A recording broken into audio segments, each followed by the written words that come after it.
মনে লরে সব সারিয়া মায়ের কাছে যাই। ত্রিভুবনে মায়ের মতন আপন কেহ নাই, মনে করে সব সারিয়া মায়ের কাছে যাই।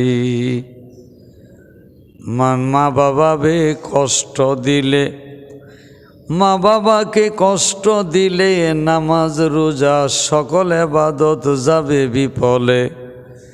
মা বাবাকে কষ্ট দিলে নামাজ রোজা হজ যাকাত সকল ইবাদত যাবে বিফলে। কোরআনেতে পাই মনে করে সব সারিয়া মায়ের কাছে যাই। মা বাবা বড় নিয়ামত কোরআনেতে পাই, মা বাবা বড় নিয়ামত কোরআনেতে পাই। মনে কর সব সারিয়া মায়ের কাছে যাই।